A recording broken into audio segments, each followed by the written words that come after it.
¿Ya conoces las publicaciones del Centro Olof Palme? Te invitamos a conocer las relaciones internacionales en el siglo XXI. Escrito por Walter Astia Burgos y María Cristina Rosas. En 15 capítulos aprenderás sobre todo lo relacionado entre relaciones internacionales e historia, guerra y paz, geopolítica, teoría, derecho internacional, política exterior, diplomacia, negociaciones internacionales, tratados internacionales, organismos internacionales y muchos temas más. Adquiere ya las relaciones internacionales en el siglo XXI. Envíanos un mensaje a través de nuestras redes sociales para adquirir esta y otras obras del Centro Olof Palme México. Contáctanos hoy mismo.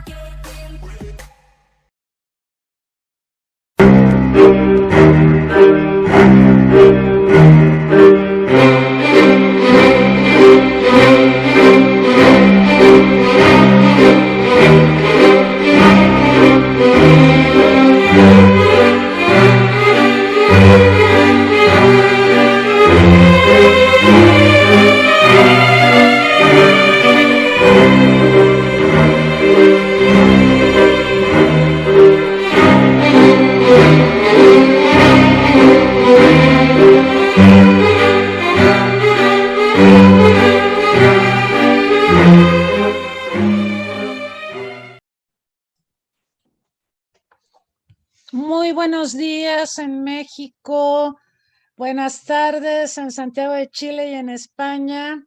Es un gusto darles la más cordial bienvenida a todas, a todos, a este primer seminario virtual en 2023 que organiza el Centro de Análisis e Investigación sobre Paz, Seguridad y Desarrollo Olof Palme. Este es el 11º seminario virtual desde el año 2020. En el marco de la pandemia nos hemos dado a la tarea de impulsar una serie de reflexiones sobre 3 grandes temas y sus derivados. Estos 3 grandes temas son la paz, la seguridad y el desarrollo. Y el seminario que nos convoca el día de hoy es imperioso, es necesario. Se cumple un año de esta fase del conflicto entre Rusia y Ucrania. No es que esta guerra haya comenzado el 24 de febrero de 2022, sino esta fase del conflicto en particular. Se trata de un conflicto longevo, sumamente complejo, cuyos antecedentes, si nos apuran mucho, los podríamos remontar a la fundación de la Rus de Kiev a finales del siglo IX y de ahí para el real, porque hemos visto la evolución del eslavismo, hemos visto el fin del Imperio Ruso, el nacimiento de la Unión Soviética, la Segunda Guerra Mundial, el colapso soviético. Han pasado infinidad de eventos donde las relaciones entre Rusia y Ucrania han experimentado un notable estrés. Hoy estamos en un momento muy difícil, muy complicado, y el Centro Olof Palme les trae este seminario en 5 sesiones que tendremos cada viernes, comenzando el día de hoy y hasta el 24 de marzo.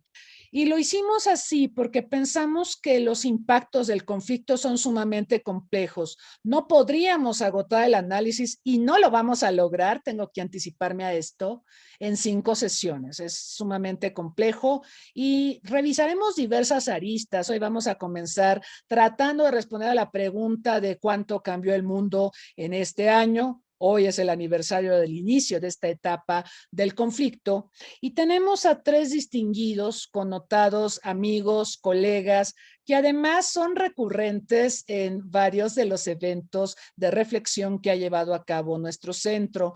Me refiero al doctor Abelardo Rodríguez Humano, al doctor José Julio Fernández y al maestro Daniel Soto Muñoz.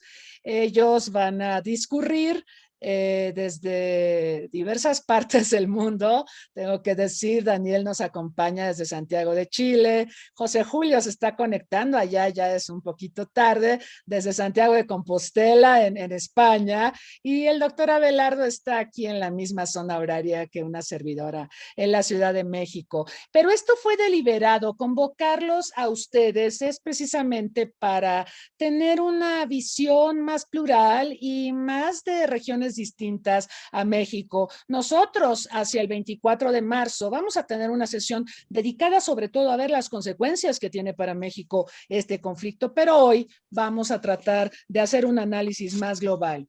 Quiero permitirme dar la bienvenida también al público que nos acompaña aquí en Zoom y a quienes nos están sintonizando a través de Facebook Live.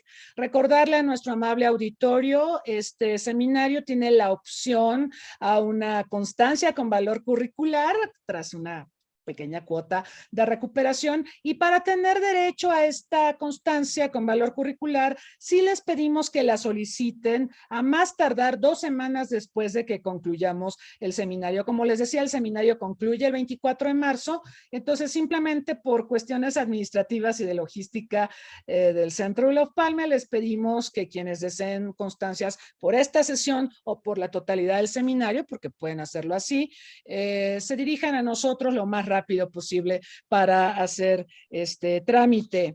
Voy a presentar algunos datos curriculares de nuestros distinguidos panelistas. Comienzo con el doctor Abelardo Rodríguez Humano. Él actualmente coordina la licenciatura en Relaciones Internacionales, además de ser profesor investigador en la Universidad Iberoamericana en la Ciudad de México. Pertenece al Sistema Nacional de Investigadores del CONACYT y tiene el nivel 2. Es miembro de la International Studies Association y fue cátedra itinerante en México-Reino Unido en el King's College de Londres y realizó investigación en el Shanghai Administration Institute en China y en Moscú y San Petersburgo, Rusia, en 2019. En 2022 fue profesor visitante en la Universidad de la Defensa de Estados Unidos y en la Universidad Torcuato Di Tella en Argentina. Varios de los que estamos aquí, pues tenemos contactos con la Universidad de la Defensa como docentes o como cursantes en algún momento de nuestras carreras. Él es doctor en Relaciones Internacionales y Políticas Comparadas por la Universidad de Miami, donde también estudió historia. Es maestro en estudios latinoamericanos por la Escuela de Servicio Exterior Edmund Walsh, Universidad de Georgetown. Tiene estudios de posgrado en Relaciones Internacionales y América Latina por la Universidad de California, Berkeley, y es licenciado en Ciencia Política y Administración Pública por la UNAM. Él tiene una extensa carrera profesional como conferencista, por ejemplo, en universidades como Columbia, Georgetown, Duke, Queen's University, el Instituto de Economías del Desarrollo, la Universidad de Sofía en Japón, Kyung-hee University en Seúl, en Corea, y el Beijing Administration Institute, como indicamos. También ha participado en seminarios internacionales como ponente y organizador de la mano del Woodrow Wilson International Center for Scholars, y también en el CESNAF de la Armada de México y la Universidad de Guadalajara. Él es autor, coordinador y editor de 14 libros, entre los que podemos destacar Seguridad y Asuntos Internacionales, Teorías, Dimensiones, Interdisciplina, Instituciones, las Américas, Regiones y Política Mundial. Actualmente está elaborando una edición en español del libro La evolución de los estudios de seguridad internacional de Barry Busan, que le agradecemos mucho que lo haga porque ese libro es así como necesarísimo para quienes hacemos estudios en materia de seguridad. Lo felicito por eso, doctor, excelente iniciativa.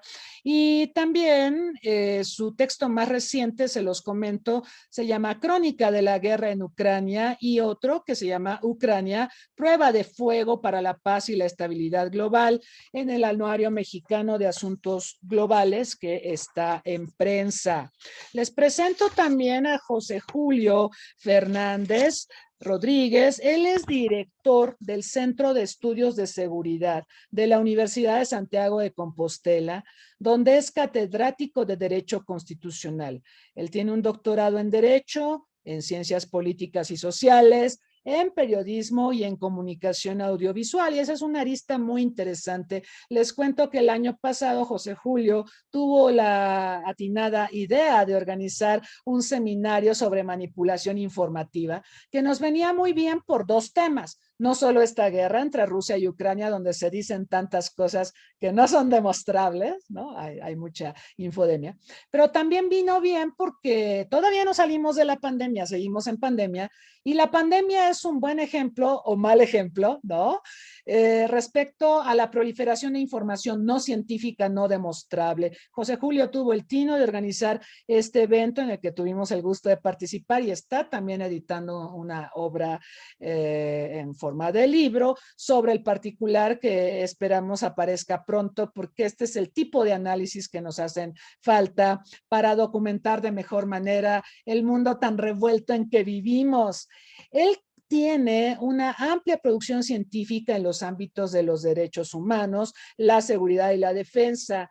Ha asistido como experto a diversos programas internacionales de cooperación y fortalecimiento institucional. Lo hemos tenido aquí en México varias veces en la UNAM y nos da mucho gusto recibirlo y su disposición para estar con nosotros a pesar de esta diferencia horaria. Finalmente les presento a Daniel Soto Muñoz. Él es abogado, coronel retirado de Carabineros de Chile, doctorante en procesos e instituciones políticas de la Escuela de Gobierno de la Universidad Adolfo Ibáñez, consultor en derechos humanos y seguridad.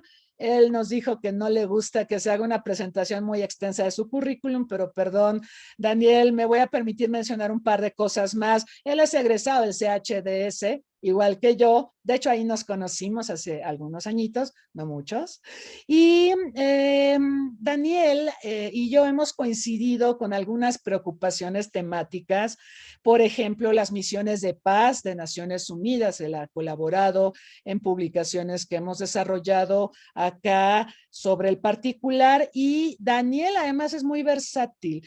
Él coordinó un par de libros sobre cine y delincuencia organizada. Los que somos fans del cine y lo usamos incluso hasta con fines didácticos, que creo que eso es muy sano, ¿no? Porque también nos ayuda a tener una interconexión con los estudiantes y con los colegas.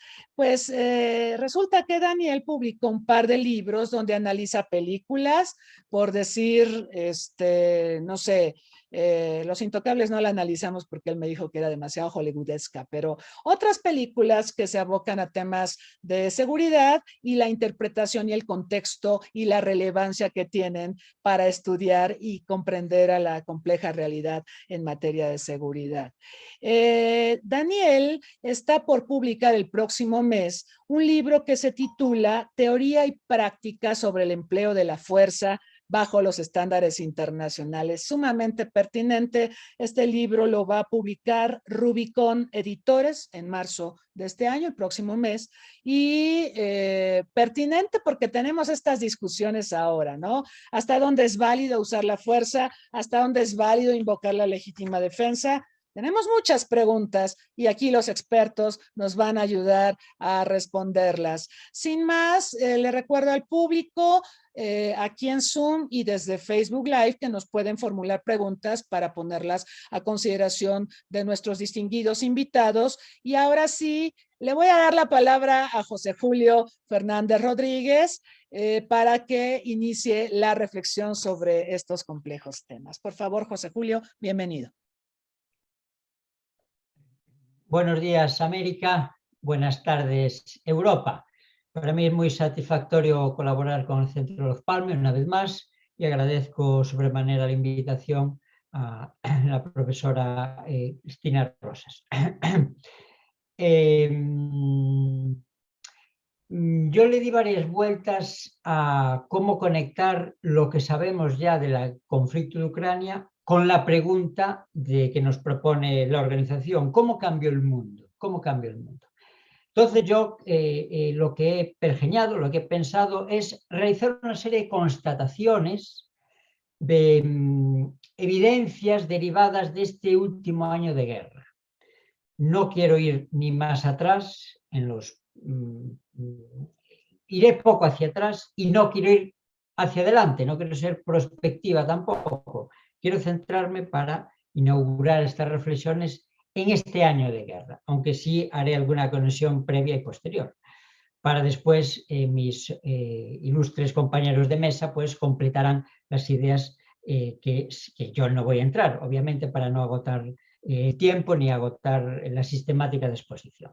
Bien, entonces, voy a hacerlo de una forma sistemática o un tanto telegráfica, una serie de constataciones derivadas desde mi punto de vista. Claro que soy hipercrítico, ya lo aviso, soy hipercrítico, sobre todo con las actitudes occidentales, una serie de constataciones derivadas de mi análisis personal e intransferible. Bien, primera constatación. Vamos a ir así de forma directa en 15 puntos. Primer punto, primera constatación. La sociedad internacional no quiso, no pudo o no fue capaz de evitar el inicio del conflicto armado. Recordarán, vuelvo hacia atrás un poquito, cómo al menos 6 meses antes de ese febrero del 2022 hubo un montón de reuniones, un montón de reuniones a alto nivel, incluso en Europa, en Estados Unidos, en Rusia, y no fue posible detener la guerra. Ahora no vamos a buscar culpables, pero es obvio que esto es un defecto o un fracaso de una sociedad internacional que a lo largo de los últimos meses de 2021 y en enero y febrero de 2022, a pesar de hablar de la tensión belicista y geopolítica que había en la zona, en Ucrania, no fue posible evitar la invasión y el conflicto. Primera constatación inquietante, después volveré sobre esto. Primera constatación inquietante, la sociedad internacional no quiso, no pudo apostar por la paz.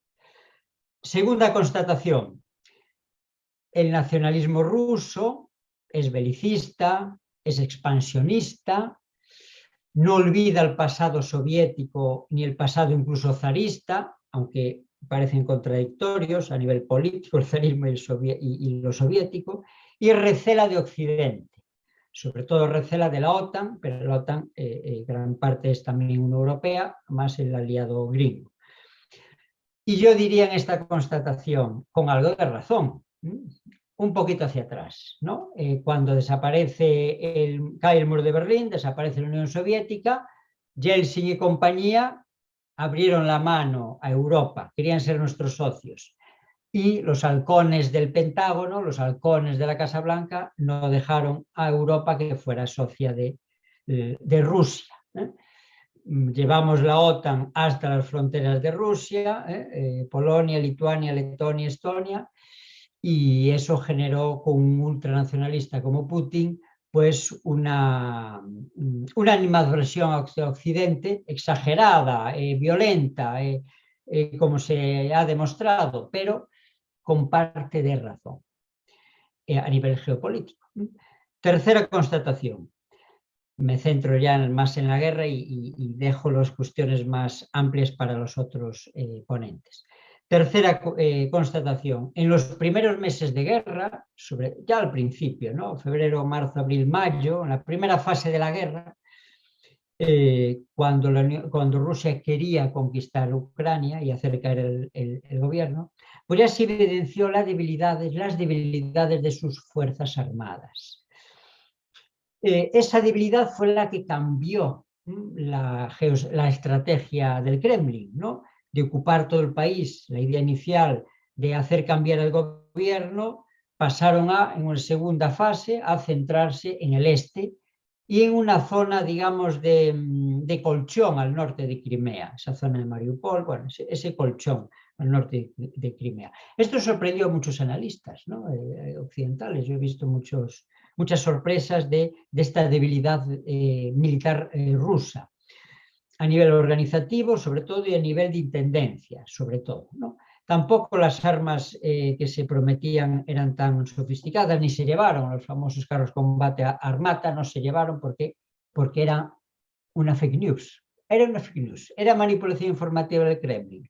A lo largo de los últimos años, Putin enfatizó los progresos militares de sus fuerzas armadas. Era todo manipulado, quizás sí, quizás sí. Por lo tanto, no era tan poderoso el ejército ruso como para enfrentarse a un ejército ucraniano cuyas armas estaban gran parte suministradas por Occidente y cada vez con más intensidad. por otra parte, ¿no? Bueno, esto es un dato, una constatación muy relevante, ¿no? Para tranquilidad de Occidente y de la OTAN, las Fuerzas Armadas rusas no son comparables con las capacidades bélicas occidentales, ¿no? Entonces, esto refuerza el peligro chino respecto a Estados Unidos, pero eso es otro tema que ahora no voy a entrar. Es decir, Rusia ya no es el enemigo que se pensaba, entonces vamos a centrarnos en el futuro inmediato, en el mar de Japón, en Taiwán y en esa zona caliente Asia-Pacífico. Bien, cuarta constatación. Inquietante. Occidente apuesta por la guerra. Ya lo dije antes al hablar de la Constitución 1, pero ahora lo reafirmo, ¿no? Que durante el conflicto Occidente apostó por la guerra. Hubo en los primeros meses, en esa primera fase, intentos de Macron, de presidente francés, de Scholz, el primer ministro alemán, de negociar, de tender la mano en cierto sentido a Putin, pero desaparecieron un poco, ¿no? Biden parece que no estaba por la labor desde el primer momento, no hay negociación, no hay nada, y hay lenguaje belicista continuamente, incluso increciendo a lo largo de los meses, por parte de los líderes occidentales. No ofrecen distensión en ningún momento, la que ofrece distensión es China. Después comento algo de eso también. Esto para un europeo como yo es verdaderamente frustrante, es verdaderamente inaudito. Mi presidente, el presidente de España, siempre con el lenguaje bélico, el amigo-enemigo, el lenguaje de la destrucción, el lenguaje de la muerte, enviando armas a los ucranianos para continuar el conflicto. Es decir, no digo que no haya que proteger o estar al lado del invadido, obviamente, ¿no? Obviamente hay un invasor que es Rusia y hay un país soberano invadido que es Ucrania, eso no se pone en duda, pero busquemos alternativas al envío de armas, alternativas al conflicto, alternativas a la guerra. Estamos en la Europa del siglo XXI.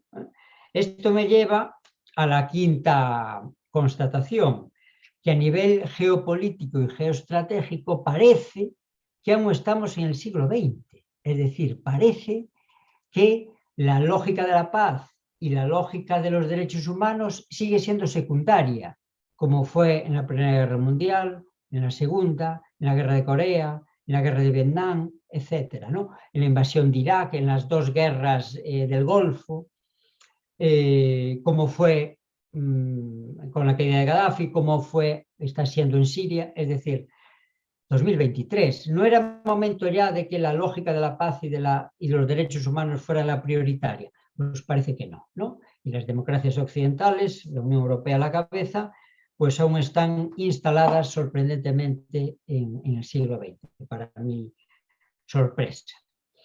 Sexta constatación.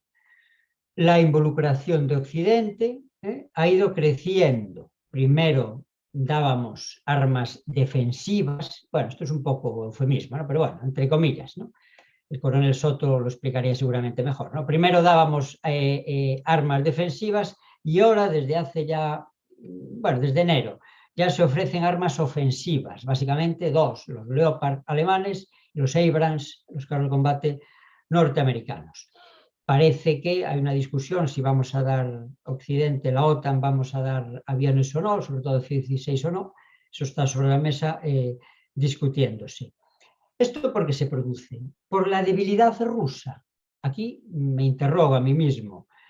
¿O porque era el plan previsto en Occidente? No creo. Yo creo que esa debilidad rusa que constaté antes ha envalentonado a la OTAN, por decirlo de alguna forma un poco popular, ¿no? Y entonces ahora ya se ve que se puede derrotar a Rusia, cosa que no se pensaba al principio a nivel militar.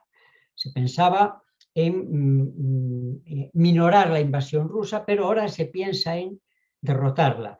Pero no está claro a nivel OTAN, no está claro en qué grado hay que derrotar a Rusia. Parece que no conviene una derrota total, parece que no conviene desestabilizar el sistema ruso porque ahí está un armamento nuclear muy potente que no puede estar inestable. Es decir, que no nos fiamos en la OTAN, estoy hablando como si fuera OTAN, ¿no?, de un posible sucesor de Putin, a ver si va a ser más nacionalista, más radical o más enemigo de Occidente que Putin. Bueno, entonces esta constatación militar es importante para el futuro que viene. Séptima constatación, hay cierto estancamiento del conflicto, ahora en febrero del 2023, y ciertas incertezas de cómo evolucionará. Parece que las dos partes directamente enfrentadas están un poco agotadas en sus suministros de municiones, por ejemplo, ¿no? Pero también parece que Occidente va a enfatizar la ayuda con esas nuevas armas ofensivas, pero hay muchas dudas en los analistas de nuevo de la OTAN, que es el punto de referencia que estoy tomando, de cómo va a evolucionar el conflicto, ¿no? Se puede derrotar a Rusia, pero no está claro cómo y en qué grado. O sea que el estancamiento no es nada bueno, porque si está estancado el conflicto, a lo mejor opciones de paz están ocultas en el medio de esa confusión o de esa incerteza. Octava constatación, la guerra acabará, como acaban todas las guerras, ¿no? Como acaban todas las guerras. El problema va a ser si se cierra en falso, si un mal cierre de la guerra alimentará conflictos o tensiones en el futuro o en otros lugares. Zona desmilitarizada, por ejemplo. Bueno, esto es perspectiva, no lo voy a hacer, dije que no lo iba a hacer, ¿no? O sea que la guerra acabará, pero aún no sabemos si acabará de forma correcta para la paz mundial. Novena constatación, el carácter híbrido del conflicto es rotundo, palmario, casi como ninguno otro en la historia de la humanidad. La manipulación informativa, como comentaba Cristina antes, campa a sus anchas, campa por doquier, está en todas partes. Si os fijáis, cualquier información, los espectadores pueden hacer esta práctica. Una información puntual, el ataque de tal día de Rusia a Ucrania, de Ucrania a Rusia, tal día, buscadlo en la prensa. Y buscad prensa de varios países, ya veréis cómo las informaciones son contradictorias. No se sabe el número de bajas, no se sabe cuándo atacan, cuándo no atacan, los misiles que se derriban, los misiles que se lanzan, los aviones que caen, los que no caen. Todas las informaciones que circulan por la guerra se manipulan en ambos bandos, todas. O sea que es difícil saber la verdad, incluso yendo a fuentes directas y más especializadas, ¿eh? Porque nadie es neutral, ¿no? Nadie es neutral en el conflicto. Occidente frente a Rusia, China, Irán, ¿eh? No son neutrales. Décima constatación, la opinión pública democrática europea, yo creo que debe exigir a nuestros líderes, debemos exigir a nuestros líderes distensión, negociaciones, propuestas de paz. Pero claro, para ello hay que ofertar cosas concretas a Rusia y Ucrania, no solo palabras vanas y vacías. La gran duda aquí, de las propuestas que ahora empiezan a comentarse, aquí en Europa al menos, es si Ucrania debe aceptar o no la pérdida territorial, porque esa es la línea roja, ¿no? No parece razonable que Rusia, razonable es la palabra, no parece posible que Rusia devuelva Crimea ni el Donbass.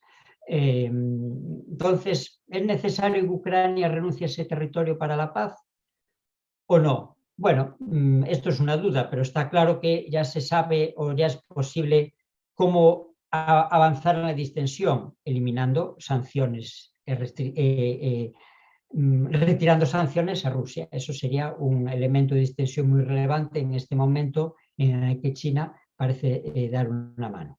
Ahí está entonces la 11ª constatación. China es una aliada de Rusia, sin duda alguna. No fiel, no intenso, pero aliada de Rusia básicamente por oposición a Occidente. Pero hace equilibrios porque en el fondo no le interesa este conflicto bélico. Lo que quiere es una paz en el capitalismo mundial para comprar y vender sus productos, ¿no? Y no quiere que este conflicto le suponga un ejemplo negativo para sus ansias de invadir Taiwán en el futuro en plazo medio, ¿no? Curioso que parece ahora, en febrero de 2023, que la gente más relevante para la paz, el único que apuesta por la paz es China, por sus propios intereses, pero bueno, como todos los agentes internacionales, mueve sus intereses. Bien, ha propuesto ayer precisamente un plan de paz que despois comento brevemente. 12ª, estoy acabando, constatación: el conflicto de Ucrania puede servir para sembrar o para comprobar ciertas claves que se seguirán en otros lugares, básicamente el que acabo de decir, el posible invasión de China de Taiwán. Esto está claro en los asesores de Biden, creo yo. Hay que mandar un mensaje a China de que si hace movimientos en falso en Taiwán, pues vamos a estar apoyando a los taiwaneses con armas, dinero y financiación hasta el final. Esta es una complicación, añadida a un conflicto territorial en Ucrania, ¿no? En la zona caliente Asia-Pacífico. 13ª constatación: la Zelensky manía, no sé si puede decir esto, pero lo he visto leído, la Zelensky manía, es decir, las habilidades de Zelensky para estar en todos lados a nivel redes sociales y medios de audiovisuales, pues es el resultado de una muy hábil estrategia de imagen, que se basa en esa hiperescenificación audiovisual. Muy exitosa, gran parte del apoyo occidental es gracias a esos esfuerzos de relaciones públicas de Zelensky y de su equipo, que al final proviene de la televisión. Son actores y guionistas y gente de audiovisual de la televisión, exitosos programas de televisión ucraniana. O sea que ahí se ve que no eran políticos profesionales, pero sí eran comunicadores profesionales, y ahí está el gran éxito. A pesar de que Rusia ha tenido, como sabemos, ingentes campañas de manipulación informativa, con granjas de trolls, con gran presencia en las redes, pero no ha sido suficiente. No han podido derrotar las campañas más tradicionales de imagen audiovisual en los medios, conferencias todos los días, reuniones todos los días, de Zelensky y compañía. 14ª constatación: hay una nueva táctica de guerra sentada en Ucrania, que es el empleo de drones. Esto tiene una gran consecuencia en derecho militar y en derechos humanos, porque tienen unas características especiales el ataque con drones, que ahora no voy a entrar, pero digamos que ya se habían perfilado en el conflicto hace 1 año y medio entre Azerbaiyán y Armenia, el uso de drones turcos por parte de los de Azerbaiyán, que así consiguieron dominar las zonas de Nagorno-Karabaj, pero que ahora se ha evidenciado un conflicto de carácter más global como este, como es un instrumento imprescindible de aquí en adelante. Rusia, sorprendentemente, no los tenía, usó los iraníes, ¿no? O sea que otro ejemplo de la falta de preparación del ejército ruso. Y 15ª constatación ante la conclusión: el plan de China, el plan de paz de China, que es presente, es presentado ayer, presente, estaba el ministro de Asuntos Exteriores chino en Rusia, básicamente ofrece dos cosas, ¿no? La retirada de sanciones a Rusia, que Occidente le retire las sanciones a Rusia y que Rusia prescinda de la amenaza nuclear. Occidente ya ha mostrado hoy escepticismo con este plan de paz. Obviamente no va a aceptar nada que venga de China. Esto es el problema geopolítico. O sea que aunque China es el mejor agente ahora para la paz, Occidente, Biden y la OTAN no querrán nada del plan de China seguramente. Por lo tanto, conclusión, que el conflicto seguirá desde una lógica belicista y no desde la lógica que debería ser, que la de derechos humanos, en un escenario que puede complicarse en cualquier momento, habida cuenta la amenaza nuclear. Yo creo que esto tiene que estar encima de la mesa y no hay que olvidarlo. Y la sorprendente parálisis de la opinión pública europea, que no somos capaces de presionar a nuestros líderes en términos de paz, de derechos humanos y de búsqueda de distensión para solucionar el conflicto. Mientras esto siga así, pues seguirá muriendo gente y seguirá pisoteada la vida y la libertad de las personas en la zona de guerra. Bueno, muchas gracias. Han sido 15 constataciones más una conclusión, intensas, polémicas en gran parte, pero derivadas de mi opinión personal. Gracias. Muchas gracias a José Julio. Son constataciones efectivamente polémicas, pero que invitan a pensar, invitan a la reflexión. Dos cosas que quisiera comentar. Efectivamente, esta debilidad militar de Rusia me hizo recordar, previo a la Segunda Guerra Mundial, aquella guerra de invierno, donde la Unión Soviética batalló mucho, sufrió mucho para poder imponerse a Finlandia. que quizás sea históricamente un paralelismo también sobre uno de los escenarios posibles de desenlace de la guerra con Ucrania, la finlandización. Finlandia perdió la tercera parte de su territorio, pero el costo militar y humano para la Unión Soviética fue brutal. Fue tan brutal que eso decidió a Hitler realizar la Operación Barbarroja. Hitler no estaba convencido, pensaba que el poder militar de la Unión Soviética era enorme y se constató en la guerra contra Finlandia que no era así, y esto fue lo que llevó a la famosa Operación Barbarroja y a la incursión bélica de la Alemania nazi en territorio soviético, donde por cierto al llegar a Ucrania se cometieron muchas masacres, ¿no? Y este tema no lo podemos obviar pues por las condiciones actuales, ¿no? Y el quehacer de Occidente y la presencia militar y de tanques alemanes ahora también en Ucrania.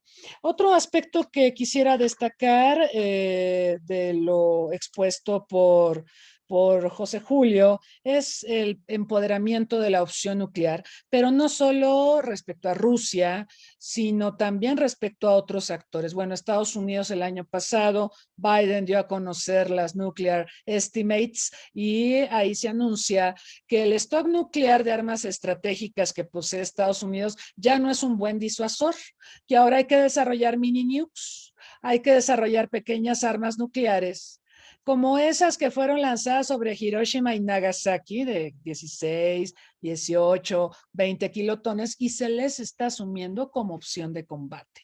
Entonces, ahí tenemos un problema. El otro problema no se refirió directamente José Julio, pero es muy relevante. Corea del Norte se ha empoderado nuclearmente. Sabemos que le brinda apoyo militar a Rusia, pero nuclearmente no ha cesado de probar misiles y de realizar ensayos nucleares a lo largo de la pandemia y de este conflicto entre Rusia y Ucrania. Lo que es más, Corea del Norte, en la voz de su polémico líder, ha declarado que no se va a desnuclearizar para que no le pase lo mismo que a Ucrania. ¿Se acuerdan que Ucrania firmó aquel memorándum de Budapest donde se supone que le entregaba las armas nucleares a Rusia a cambio de que Rusia nunca atentara contra su soberanía territorial ni su integridad? Pues esto no se cumplió. Pero ya también dijo José Julio que la OTAN no cumplió en términos de no extender su membresía al espacio postsoviético. Entonces, ahí como que hay culpas compartidas, ¿no? Y vale la pena pensar este conflicto como cuentas pendientes que no se resolvieron satisfactoriamente y que ahora afloran. Dicho esto, recordamos al público que puede formular preguntas para nuestros invitados, comentarios, tanto aquí en el chat de Zoom como a través de nuestra transmisión en Facebook Live. Quienes pregunten a través de Facebook Live, nuestros asistentes en el Centro Olof Palme traerán las preguntas aquí al chat para consideración de nuestros invitados. Y sin más, le voy a pedir ahora a Daniel Soto que haga uso de la palabra. Daniel, un gusto, bienvenido. Muchas gracias, Cristina. Bueno, la presentación de José Julio sirve de preámbulo para lo que voy a plantearles ahora y está relacionado con el panorama que nos presentó José Julio, pero también con un cuestionamiento que nos formuló en el inicio, y es que respecto de cada uno de los hechos que parecen relevantes en esta guerra, hay informaciones que son contradictorias o que se refutan. Uno de esos temas más cuestionables en torno a los crímenes de guerra, particularmente respecto de la posibilidad de crímenes cometidos de forma sistemática por Rusia. Entonces, la pregunta que, si me ayudas, María Cristina, con el PowerPoint, por favor. La Jesús, pregunta que queremos dar respuesta en esta presentación es ¿qué hacemos? ¿Qué hacemos hoy en día respecto de los crímenes? Porque de los crímenes de esta naturaleza, porque uno de los cambios importantes que nos plantea María Cristina en la convocatoria es que ha cambiado. Y normalmente hasta ahora, cuando discutíamos sobre crímenes de un conflicto armado, estábamos hablando de conflictos que terminaban, y una vez terminado el conflicto, discutíamos la responsabilidad de quienes, de los comandantes, de los combatientes que habían cometido atrocidades, y la responsabilidad que podía asistirle a los superiores. La pregunta que nos formulamos en este minuto, en plena guerra, es, bueno, ¿qué hacemos con las denuncias que algunos medios que tienen bastante prestigio han constatado, como son, por ejemplo, Amnistía Internacional o Human Rights Watch o Al Jazeera, que hablan de atrocidades masivas cometidas desde el inicio de la invasión? Entonces, la pregunta que, o más bien el debate que queremos proponer con esta propuesta de presentación, o con la propuesta que hacemos con esta presentación, es cómo comprobamos si las infracciones rusas al derecho internacional humanitario forman parte de una estrategia militar de Putin. Si me ayuda con la primera lámina, por favor. Con la siguiente. Ay, muchas gracias. Entonces, la pregunta que nos formulamos es cómo comprobar si las infracciones graves al derecho internacional humanitario que se atribuyen a las fuerzas invasoras, ¿cómo acreditamos que forman parte de una estrategia militar? ¿Y por qué esto es relevante? Porque cuando se trata de crímenes de guerra, en términos generales, el responsable es quien lo comete y sus comandantes, porque actúan colectivamente dentro de una operación. En segundo término, hoy en día se ha desarrollado en el derecho internacional penal la idea de la responsabilidad de los superiores, cuando los superiores conocían o debían conocer la ejecución de acciones ilícitas y no pusieron freno en el derecho internacional humanitario y en el derecho internacional de los derechos humanos. Se está discutiendo la posibilidad de atribuir responsabilidades penales también a los superiores uniformados y a los superiores políticos. La hipótesis que planteamos es que para poder sostener que esta sistematicidad de crímenes obedece a una estrategia militar, es decir, es parte de un método de conducir las hostilidades, deberíamos ser capaces de demostrar que las tácticas que contravienen los principios del derecho internacional humanitario forman parte efectivamente de una estrategia de conducción de la guerra. Lo que vamos a proponer en esta presentación es que para comprobar si las infracciones graves al DIH por las tropas rusas son o no un método para la conducción de las hostilidades, lo que se requiere, a propósito de las informaciones contradictorias sobre todos los elementos relevantes que ocurren en esta guerra que recién discutíamos, es que se debe acreditar que estas infracciones o estos crímenes efectivamente forman parte de una estrategia de una de las partes en conflicto, que en este caso sería Rusia. La siguiente, por favor. En una publicación cuyo link señalo un poco más adelante, aparecen una serie de atrocidades. Esta es en Kharkov, 18 de marzo del año 2022. Todo lo que les voy a mostrar ahora son de los principios de la guerra, edificios que corresponden a una institución cultural, son destruidos por un ataque aéreo. La siguiente, por favor. Aquí vemos en Kiev, más o menos en la misma época, un edificio de departamento, es decir, nítidamente civil, que es destruido por un cohete ruso. La siguiente, por favor. Y la devastación ahí es amplia. Aquí hay una escena muy dura, que también es de Kharkov, donde se señala que un sinnúmero de personas civiles, por lo menos 15 de ellas resultan lesionados por ataques deliberados e intencionales de la fuerza rusa a personas que estaban recibiendo en ese minuto asistencia humanitaria. La siguiente, por favor.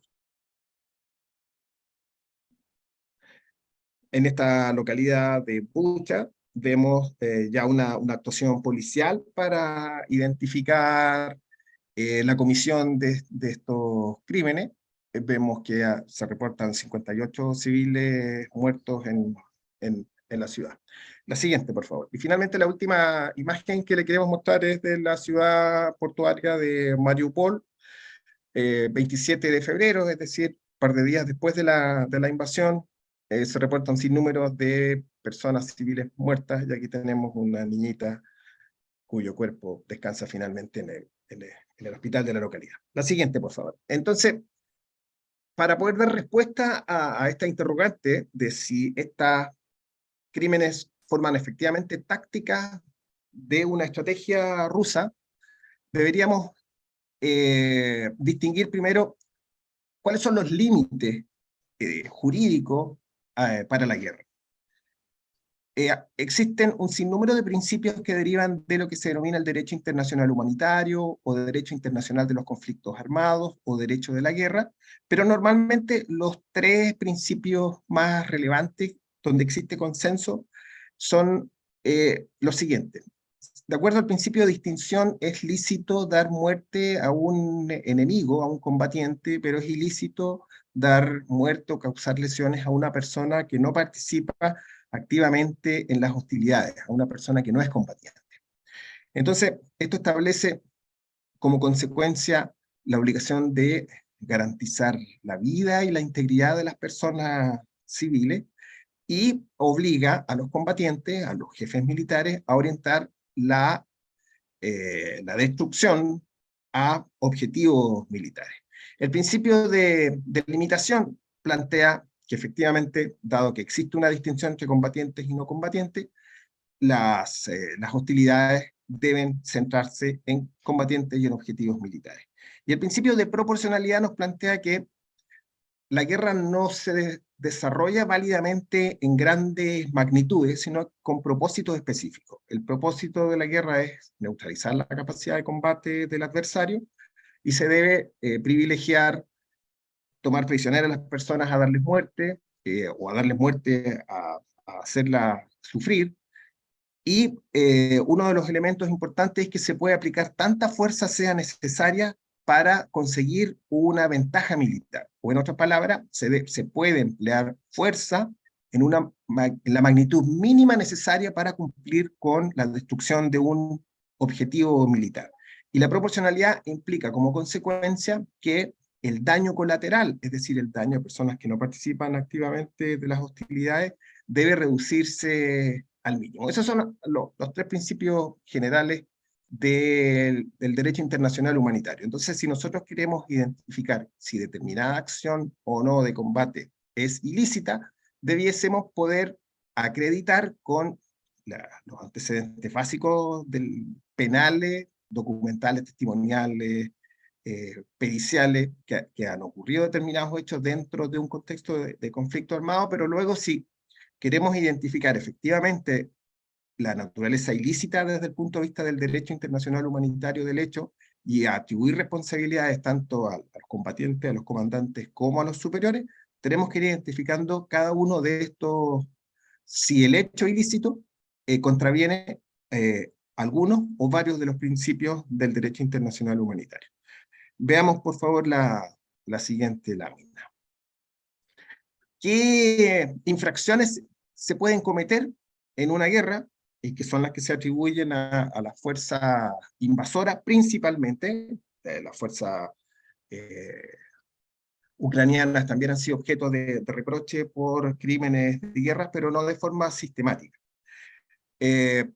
Dentro de lo que se aprecia en este conflicto hay atentados contra la vida de personas civiles, la posibilidad de que se hayan dirigido intencionalmente ataques contra bienes culturales y lugares de culto, como las iglesias, la biblioteca, monumentos, etc. Saqueo, violencia sexual.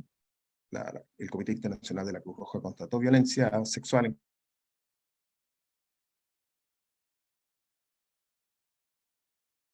prisioneros, y la destrucción o confiscación de bienes. Estas son de algunas de las cuestiones que más se han discutido.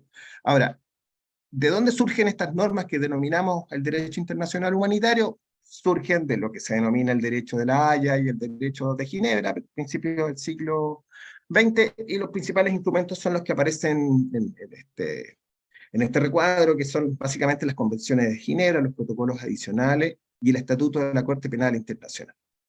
Si me ayuda con la siguiente lámina, por favor.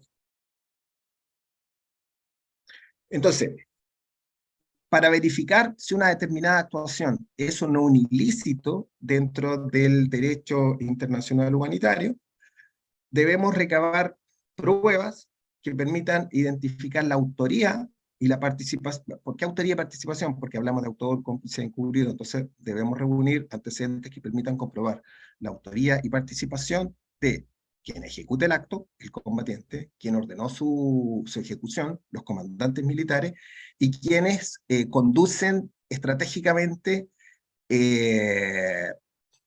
las operaciones, en definitiva, que son las autoridades uniformadas o militares y las autoridades políticas, que para estos eventos también se convierten en autoridades militares. En términos generales, el derecho procesal penal en todos los ordenamientos jurídicos considera que los hechos y las responsabilidades se acreditan mediante testimonios, pruebas documentales, pericia, que demuestren cómo ocurrieron los hechos y que esos hechos obedecen a una operación que se desarrolla con ocasión de un conflicto armado. Ahora, si queremos identificar si estos hechos ilícitos o estas infracciones graves al derecho internacional humanitario forman parte de una táctica que está dentro de una estrategia liderada por autoridades militares y uniformadas y civiles rusas, lo que debiésemos hacer es recabar antecedentes que nos permitan identificar cómo se vulneran cada uno de los principios básicos del derecho internacional humanitario. Como por ejemplo, lo graficamos en la siguiente lámina con un evento dramático que constata Human Rights Watch. En internet tiene un estudio muy acabado sobre este caso, que ocurre el 8 de abril del año pasado. A las 10:28 de la mañana, un montón de personas que solicitaban ayuda humanitaria en una estación de trenes sufren por las explosiones en distintos, que daban la impresión que provenían de distintos espacios y que se originaban en un misil que tenía munición de racimo. Entonces, a lo menos murieron en el instante 50 personas y quedaron a lo menos unos 100 lesionados. Las imágenes que uno puede constatar son impactantes porque había muchas personas, la mayoría mujeres y niños, que estaban recibiendo esta ayuda humanitaria. Entonces, si nosotros quisiéramos reunir evidencia o apreciar un determinado evento desde un punto de vista técnico y constatar si es o no una infracción grave al derecho internacional humanitario, y cuál podrían ser la autoría y la participación de los combatientes, los comandantes y los superiores civiles y militares, debiésemos hacer el siguiente ejercicio. Si me ayudas con la próxima lámina. Estas son las municiones de racimo que constató Human Rights Watch. Ahí tenemos policía ucraniana que está analizando el proyectil balístico que fue el que causa esta destrucción. Entonces, la primera consideración debiese ser identificar si se vulneró el principio de extinción, es decir, si las víctimas participaban o no en las hostilidades. En este caso, vemos que aun cuando hubiesen existido combatientes, en cuyo caso hubiese sido un ataque lícito, existiría un sinnúmero de otras personas que no estaban participando en las hostilidades y podríamos constatar que efectivamente gran parte de las víctimas, 50 muertos y 100 civiles lesionados, no eran parte de los combates. El segundo principio, el de limitación, debiésemos distinguir si los métodos y los medios que se emplean para generar esta destrucción son lícitos o no. Cuando hablamos de medios, hablamos de tipo de armas, y cuando hablamos de métodos, hablamos de determinadas acciones destinadas a causar daño. Por ejemplo, cortar los suministros de energía. Sería un método, y sería un método prohibido. En este evento la pregunta sería si el proyectil balístico empleado para generar esta destrucción estaba o no prohibido por normas internacionales, y nos encontramos que estaba prohibido porque se trata de munición de racimo. La munición de racimo, como las minas antipersonales, están prohibidas porque el principio general de limitación del daño en los conflictos armados establece que la idea es humanizar, entre comillas, la guerra, generando tratando de disminuir los daños superfluos o los sufrimientos innecesarios. Y lo que hace la munición de racimo es que no logra distinguir con claridad, afecta el principio de distinción entre combatientes y no combatientes, porque no da efectivamente en un blanco preciso, sino que es capaz de generar este daño enorme a personas que no estaban participando en las hostilidades. Entonces, el principio de distinción se vulnera en este caso porque se trata de una estación que podría ser un objetivo militar, podríamos controvertir eso, pero donde principalmente las víctimas que se constatan son civiles. Entonces no sabría cumplido, respetado el principio de distinción. El principio de limitación se habría contravenido de manera flagrante al emplearse armas que están expresamente prohibidas por las normas internacionales, y el principio de proporcionalidad en el evento que hubiese sido legítimo el ataque, porque ahí, si este lugar hubiese estado siendo custodiado por soldados, o el equipamiento o las locomotoras y demás medios de transporte estaban destinados a transportar carga o contenían munición, por ejemplo, podría haber sido un objetivo legítimo. El punto era si para conseguir la destrucción del objetivo legítimo era razonable aceptar la pérdida de vida humana en la magnitud que se generó. Entonces, si en el evento hipotético que hubiese sido un ataque legítimo, no se habría o se habría contravenido expresamente el principio de proporcionalidad porque los daños colaterales fueron desproporcionados. Entonces, si nosotros queremos identificar si esto es o no una infracción grave al derecho internacional humanitario, cuál es la responsabilidad que podemos atribuirle a los participantes, debiésemos ser capaces en el análisis y en la reunión de pruebas de poder verificar la forma en que se cumplieron o se incumplieron los principios que acabamos de señalar. Si me ayuda con la última, por favor. Podríamos concluir entonces que la siguiente. Muchas gracias. Podríamos concluir entonces que estamos en una época de transformaciones en el mundo en que los crímenes internacionales ya no es una cuestión que analizamos ex post facto una vez que ha terminado la guerra, sino que son cuestiones que debiésemos ser capaces de evidenciar y de analizar en el momento mismo en que estos hechos graves están ocurriendo. Podríamos señalar con bastante propiedad que sí es posible investigar infracciones graves al derecho internacional humanitario cometido tanto por las fuerzas invasoras como por las fuerzas que se resisten, y podríamos identificar si esto pertenece o no a una estrategia militar en la medida que existan ciertos cánones, ciertos patrones de destrucción. En términos generales decíamos que las pruebas que se deben reunir en todo evento son aquellos que muestran que el hecho obedece a, es una consecuencia del conflicto armado que se ejecuta dentro de una operación militar, y como prueba específica debiésemos reunir evidencias que nos permitan analizar si este evento que estamos cuestionando corresponde o no a una táctica que forma parte de una estrategia global de los comandantes militares o de los jefes políticos que están destinados a contravenir los principios del derecho internacional humanitario. Muchísimas gracias, Cristina, y a todos quienes han oído de que podría haber sido muy aburrido. Gracias.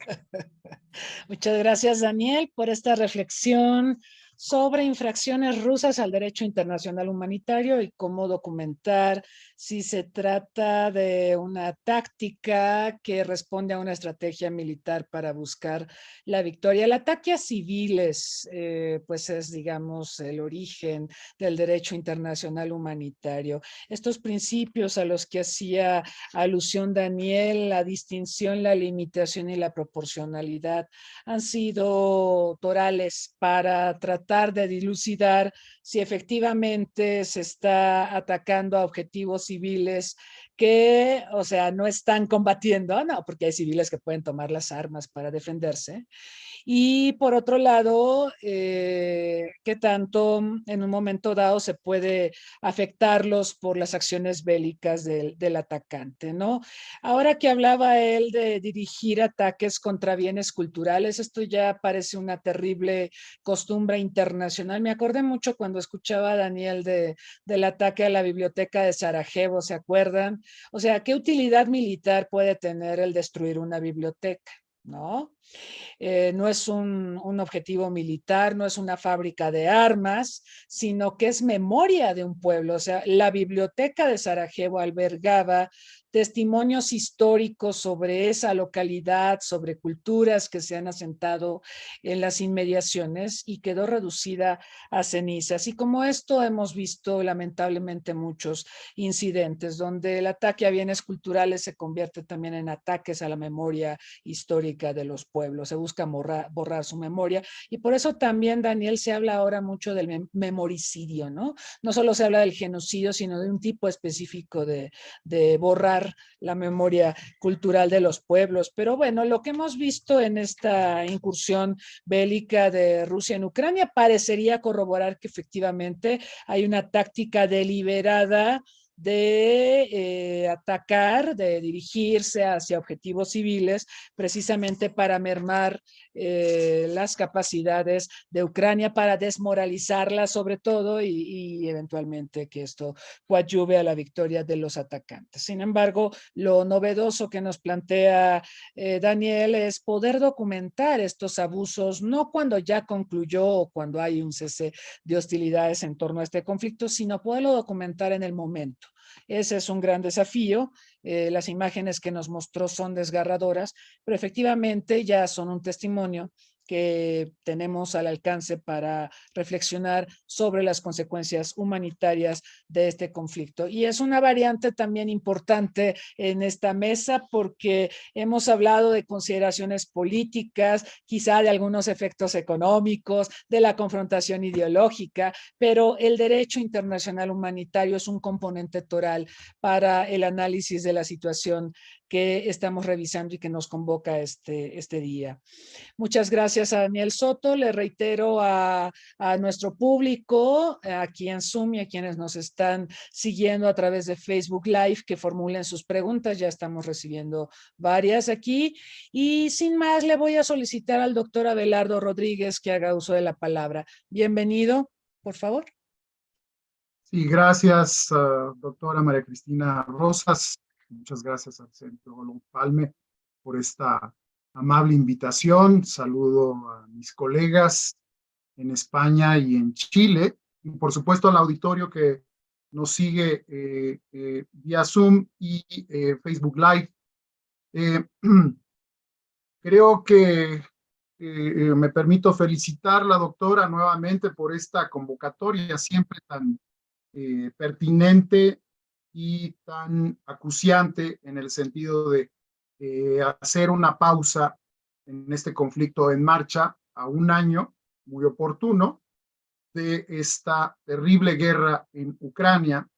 Y lo que yo intentaré hacer a manera de charla, un conversatorio en complemento a lo que ya se ha manejado aquí por usted y por mis colegas, es una serie de reflexiones que me suscitan la pregunta que se plantea: ¿cómo ha cambiado el mundo a un año de esta guerra?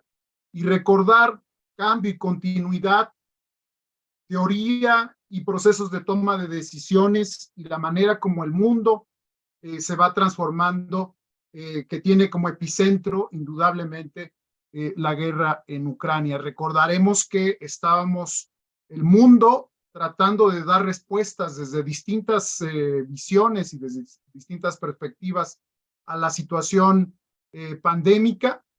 El mundo se había volcado en ello, donde la cooperación internacional era fundamental, el tema del cambio climático y el futuro de la Tierra también presenta una serie de desafíos, las transformaciones científicas y tecnológicas que también se encontraban obviamente en la arena de las preocupaciones globales, cuando nos sorprende justo hace un año esta guerra que, como bien sabemos, es la continuación de una serie de anotaciones inconclusas, de revanchas y de memorias del pasado. Por ello, creo que es importante considerar que en el siglo XIX, gran parte de lo que nos lleva a dos guerras mundiales es este debate que se encuentra entre el imperialismo y el militarismo, y obviamente que decantan ya en dos guerras mundiales, en una transformación científica y tecnológica que nos llevan al lanzamiento de la bomba atómica, que plantean un corte histórico de un antes y un después en la historia de la humanidad, que le dan surgimiento al orden liberal de los últimos 70 años, que es justamente lo que yo creo que la guerra en Ucrania nos plantea de lo que está en juego, que es el orden del sistema internacional regido por la Organización de Naciones Unidas. Recordemos que se encuentra en Nueva York,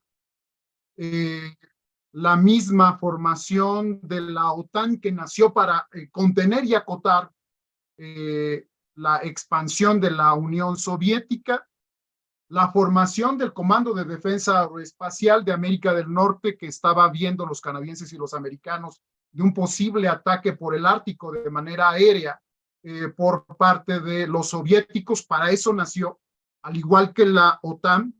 Pues resulta que todo esto de la Guerra Fría está justamente puesto a prueba en este momento, en una especie de disputa entre lo que se conoce como el Norte Atlántico, Estados Unidos, Canadá, Europa, vía OTAN, vía la Unión Europea, versus los miembros de la Organización de Cooperación de Shanghái, donde se encuentra Rusia, China, Irán, Pakistán, los países de la esfera postsoviética, que como sabemos no se encuentran cómodos con el status quo que representa este orden liberal de la ONU, del Fondo Monetario Internacional, del Banco Mundial, del Comando de Defensa Aeroespacial, incluyendo la Organización de Estados Americanos, que también ha condenado la invasión.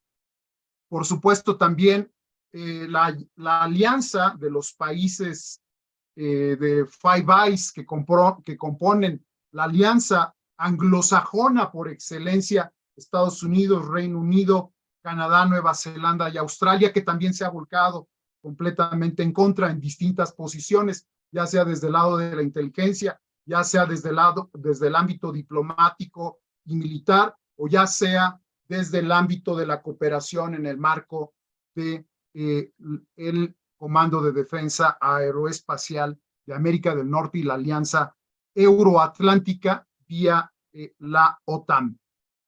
También ha habido una respuesta impresionante por parte de los países nórdicos. Las memorias de la guerra, el imperio ruso en el siglo XIX, esto lo conocen muy bien, obviamente los finlandeses fueron parte de ello. Este sacudimiento de la neutralidad sueca de los países nórdicos está a flor de piel, porque son la frontera al Ártico, que comparten, por supuesto, con Rusia. Entonces, todo este orden liberal, representado en el eje por Estados Unidos, tiene como epicentro, obviamente, la guerra en Ucrania. También vemos aquí como, en un segundo punto, como uno de los miembros del Consejo de Seguridad, los 5 miembros del Consejo Permanente, que son Estados Unidos, Reino Unido, China, Rusia y Francia, en este caso Rusia, con el poder de veto, ha replanteado obviamente los equilibrios del funcionamiento del Consejo de Seguridad en la ONU y ha trastocado y desafiado la razón de ser de la Organización de Naciones Unidas, que podría buscar una salida de paz. Esto fue desconocido, esto está en jaque, y lo que podemos ver en este momento es que la gran respuesta por parte de las Naciones Unidas es lo que tiene que ver con el seguimiento, la atención humanitaria a los refugiados y desplazados que se encuentran en la zona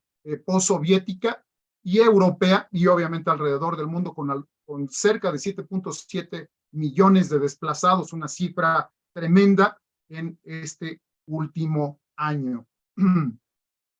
Vemos también que yo creo que es obvio, pero es importante no dejar de perder de vista desde un enfoque de las relaciones internacionales, desde un enfoque de la geopolítica y también de este nuevo debate post-imperial y post-gran superpoder, que Rusia es el país más grande de la Tierra y comparte 14 fronteras que en este caso, obviamente, al indicarse, al establecerse esta guerra, puso en alerta a las 14 fronteras junto con sus vecindades en Asia, en Europa, y como ya mencioné, en el Ártico, y además también por la disputa que se encuentra en el Ártico, obviamente, como ya lo mencioné, el caso de la frontera que comparte Estados Unidos vía Alaska y la frontera en el Ártico con Canadá, lo cual trastoca a nuestro continente.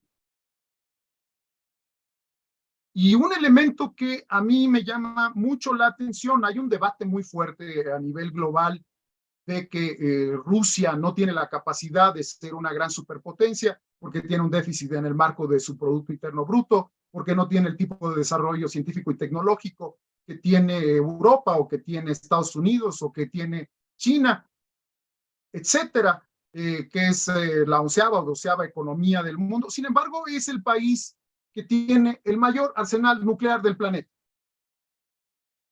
Y a mí me parece que ese elemento es un elemento disruptivo y es el as bajo la manga con el cual está obviamente funcionando este esquema en el cual está desarrollando su beta expansiva de los últimos años. Como ya mencioné, hay una ruptura del sistema internacional y creo que es importante identificar que desde un punto de vista analítico, que el hecho en el cambio y continuidad de que Rusia haya sido una potencia regional que haya derrotado a Suecia, a Francia en el siglo XVIII, Alemania en la Segunda Guerra Mundial y haber sido la gran superpotencia de la Guerra Fría, que la familia del presidente Putin formó parte de ello durante la Segunda Guerra Mundial y la Guerra Fría, y él mismo es parte de esa arquitectura de la mentalidad de la Guerra Fría, aunque ha sido crítico del manejo, sobre todo en los años de Gorbachev. Hay esta mentalidad de continuación, de ser una gran potencia hegemónica, y eso es justamente lo que se plantea como parte de la, si se me permite, de la esquizofrenia, de alguna manera, de esta memoria acumulada de moverse de alguna manera como una potencia imperial, aspirando a una gran superpotencia, y es justamente lo que podemos encontrar que en estos últimos 30 años, tras la independencia ya de Ucrania, desde 1991, que se establecen estos elementos que son, me parece a mí, pivotes y extraordinariamente problemáticos, que se reafirman ya en 2008 con la guerra en Georgia, en 2014, como ya se apuntó, esta continuación de la anexión de Crimea y obviamente el asalto a Donbass a partir del 2014 y esta disputa que se generó desde el 2014 hasta la actualidad, hasta el 2022. Ya tenemos este año que nos pone sobre la mesa. Yo recuerdo que a principios de los 90, discutiendo en clase con Kenneth Waltz sobre el tema de la guerra, More may be better, cuando hablaba de más bombas nucleares serían mejor para el sistema internacional, tenía este debate Kenneth Waltz, que de alguna manera iba a generar equilibrios para la paz en la medida que el sistema internacional podía avanzar hacia un sistema nuclear mucho más robusto. Creo yo que se ha presentado esta tesis es justamente el dilema, porque nos pone sobre la mesa el sentido de que el tema nuclear está de vuelta con todo. Apenas estamos entrando a ello. Creo yo que todavía no llegamos en este momento a la tensión nuclear de 1962 con la crisis de los misiles. Hay un debate ahí. Hay quienes podrían plantear que ya estamos ahí, hay quienes dirían que todavía no estamos ahí. Lo cierto es que el tema nuclear está de vuelta, el tema de la guerra está de vuelta con todo, y en ese marco está el de la recuperación de la zona postsoviética y la salida al Mar Negro, de la ampliación en el Ártico, de la zona de un perímetro de seguridad sobre los países nórdicos, de ahí el tema de la vinculación a la OTAN, de ahí del reforzamiento de por parte de los países nórdicos del derecho internacional en Naciones Unidas y obviamente volcándose ahí, por supuesto, también Europa, la Unión Europea, que también ha salido con un discurso de seguridad y defensa que es belicista. Y quiero hacer un apunte aquí con lo que identifico como un dilema para Ucrania entre 1991 y 2022, justo antes de la incursión rusa. Revisando la parte de la historia de manera muy condensada, simplemente creo que es importante recordar que el cambio de régimen político sobre la esfera soviética, en la cual se manejó durante la Guerra Fría, y después de que sale de esta, a partir de 1991, hay una serie de elementos que se encuentran en el sótano subterráneo que nos llevan a casi 2000 años, de ser la puerta a Europa, de haber compartido el ideal democrático, por un lado, desde Grecia, de haber sido también un paso de los romanos que tuvieron, obviamente, en la salida hacia San Petersburgo, y que ampliaron su espectro, un reconocimiento muy importante con la esfera de la Europa occidental, y por el otro lado, ser parte de la esfera eslava, compartiendo obviamente esta tradición del Kiev y el cristianismo ortodoxo, que los pone obviamente en esta disputa identitaria con los rusos, en una especie de elemento compartido entre Europa occidental y la Europa rusa, con elementos asiáticos, en algunos casos también, por supuesto, islámicos, con una gran presencia de ello, y que nos habla de toda una gran pluralidad. Y a lo que voy es la dificultad después de 1991 para consolidar un cambio de régimen político hacia la democracia, hacia una economía de mercado, hacia la conformación de unas fuerzas armadas que no lograron establecer un comando y control que es fundamental en seguridad y defensa, que se comportaron y se conformaron sobre la esencia de lo que había sido el poderío soviético, de una inteligencia propia, y como sabemos en seguridad y defensa es vital poder articular una inteligencia, una seguridad y defensa propia, obviamente con cooperación internacional. Esto no se logró consolidar entre 1991 y 2022, de ahí el hecho de que no lograra ingresar a la Unión Europea y que no lograra ingresar a la OTAN, ya sea por cuestiones de Europa, ya sea por cuestiones de la OTAN, ya sea por cuestiones de Estados Unidos, pero también por una serie de dilemas internos dentro de Ucrania. Y un elemento que creo que es importante haber rechazado, esto lo dejo simplemente en el tintero, el haber sido un estado nuclear justo después de 1991.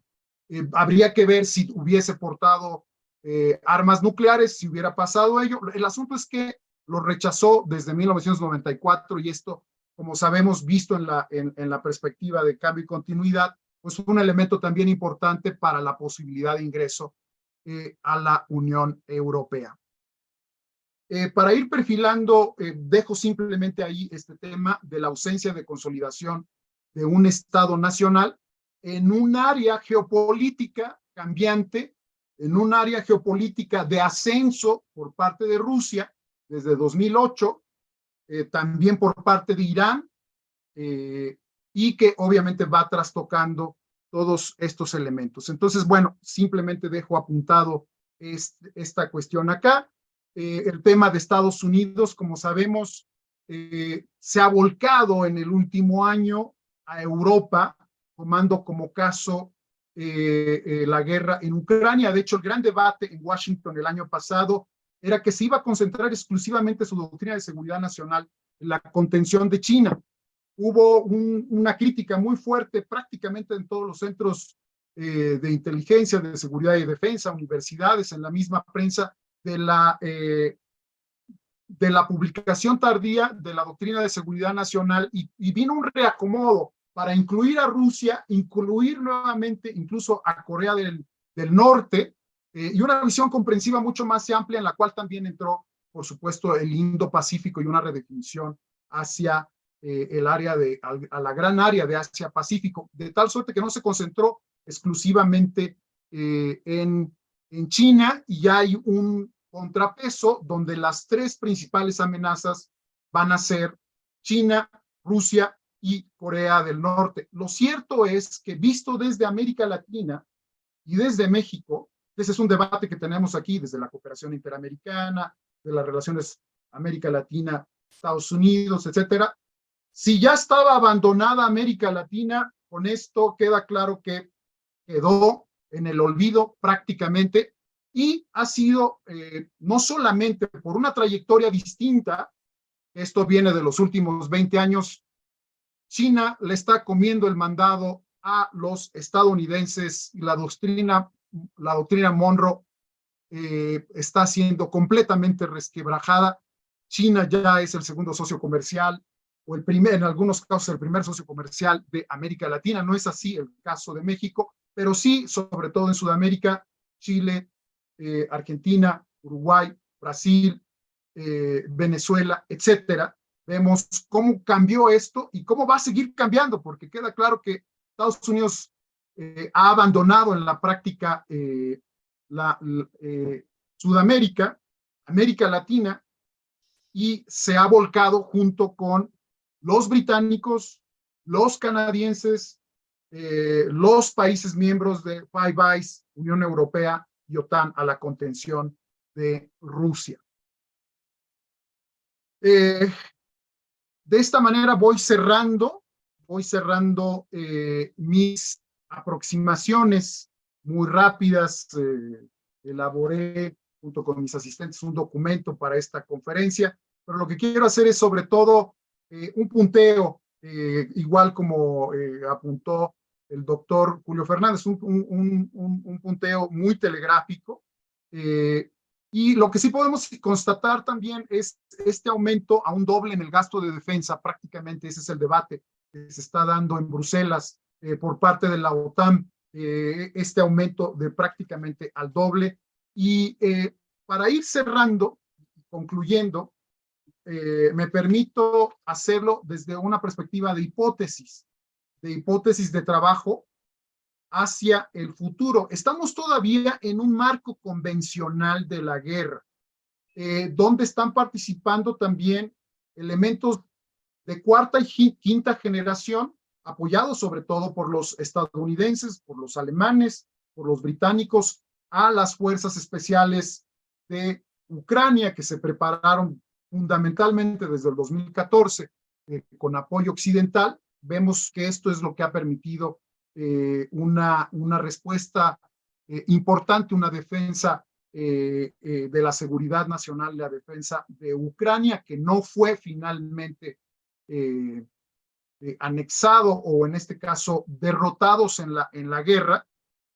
Y entonces, sin embargo, lo que encuentro extraordinariamente peligroso es algo que obviamente resulta inconcebible, pero desde un punto de vista analítico y lanzando los escenarios, y yo sí me permitiría apuntar el tema prospectivo.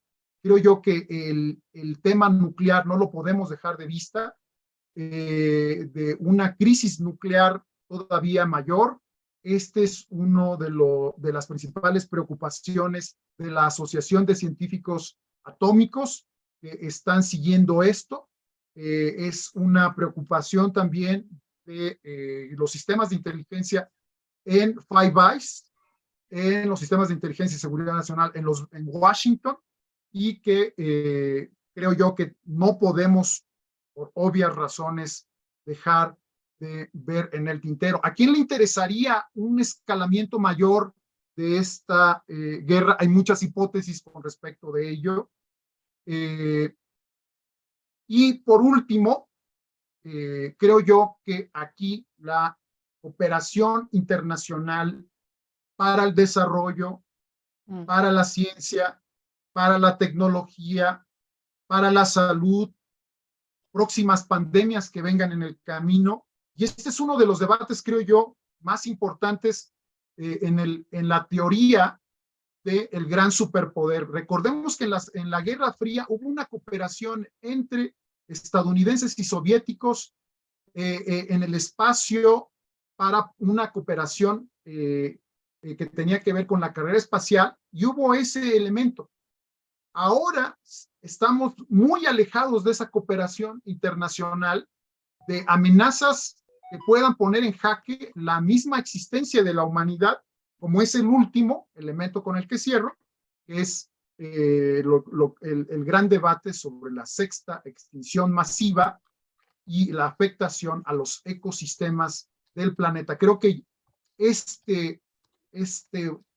esta vuelta a un escenario de guerra, como se daba en el siglo XIX, como se dio en parte del siglo XX, y esta marca que estuvo en impas durante la Guerra Fría, se ha resquebrajado y nos plantea nuevos desafíos, nuevos escenarios que creo yo que desde las relaciones internacionales y desde varias partes del mundo son fundamentales, porque hay implicaciones múltiples con varios riesgos y amenazas que están creciendo y que ponen en cuestionamiento la continuación de la seguridad internacional, que obviamente tienen como epicentro la terrible guerra en Ucrania. Con eso cierro mi presentación y les agradezco por la amabilidad de su atención. Muchas gracias al doctor Abelardo Rodríguez por esta reflexión, donde incluye varios elementos torales para el análisis. Esta crisis que vive el modelo liberal, la democracia liberal. ¿Se acuerdan ustedes que en diciembre de 2021 Biden convocó a una cumbre sobre la democracia? Un poco, sí, para cerrar filas con una comunidad internacional de la que Estados Unidos se había distanciado durante la presidencia de Donald Trump. Donald Trump fue anti-multilateralismo, anti-Unión Europea, anti-OTAN, anti-todo. Enemistó mucho a Estados Unidos en un momento clave del contexto internacional como el de pandemia, donde se requería cooperación, ante todo, para poder enfrentarla.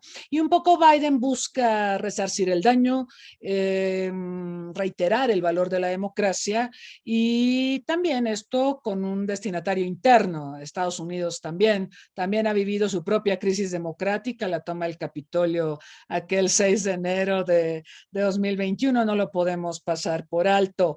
Esto me lleva también a pensar, mientras escuchaba al doctor Abelardo, respecto a la crisis de las instituciones. Él marcaba ciertamente el declive que ha vivido Naciones Unidas como gestor de la paz y la seguridad internacionales. Tendremos que recuperar a Naciones Unidas, todavía no sabemos cómo. Dentro de 2 años celebrará 80 de existencia, ya será octogenario, y obviamente en tanto tiempo acumula logros, ciertamente, pero también muchos desafíos. Habrá que debatir cómo dinamizar a esta institución tan importante, tan vapuleada, tan ignorada. Se habla mucho de cómo se le ha pasado por alto en esta crisis, pero yo creo que el momento donde inicia esta debacle del Consejo de Seguridad de la ONU fue en 2003, cuando Estados Unidos decide saltarse al Consejo de Seguridad para hacerle la guerra a Irak. Decidió por sus pistolas irse adelante, lo apoyaron España, lo apoyó Reino Unido, y se fue a la guerra. En aquel tiempo gobernaba Aznar en España, y se fue a la guerra contra Irak, y a partir de ahí pareciera que el Consejo de Seguridad cada vez es más obviado por parte de sus miembros permanentes y en general por la comunidad internacional para la gestión de los conflictos globales. Esta es una muy mala noticia, porque los desafíos a la paz y a la seguridad internacionales cada vez son más apremiantes. Recordaba también, mientras escuchaba al doctor, él hacía alusión a la historia. Qué importante es mirar a la historia. La historia es una materia prima que nos genera una serie de informaciones que podemos utilizar para valorar las condiciones actuales. El Imperio Ruso tuvo una guerra de Crimea a mediados del siglo XIX que perdió. Y después esto ayudó a que se colapsara el Imperio Ruso. No estoy haciendo ninguna sugerencia ahora con esta crisis que vemos nuevamente con Crimea y con toda Ucrania, pero evidentemente hay muchos elementos históricos que hablan de esta tensión entre Rusia y Ucrania y que es importante valorar. La amenaza nuclear, la mencionó reiteradamente el doctor Abelardo Rodríguez. Según el Bulletin of Atomic Scientists, estamos a 90 segundos de la medianoche en el reloj del juicio final. 90 segundos para que el mundo desaparezca por un intercambio nuclear. Es un momento muy, muy crítico en el que nos encontramos, porque si bien es cierto, pareciera que no estamos como en la época del conflicto de los misiles, sí hay una creciente mención a la opción nuclear como opción de combate. Muchos pensábamos que esto ya lo habíamos superado, ¿no? Que teníamos las armas nucleares para no usarlas, pero ahora la narrativa que escuchamos es que se pueden usar, ¿no? Y la escuchamos tanto de Putin como de Lukashenko, como de parte de Biden, como de parte del Reino Unido, de todos. Entonces, es muy preocupante.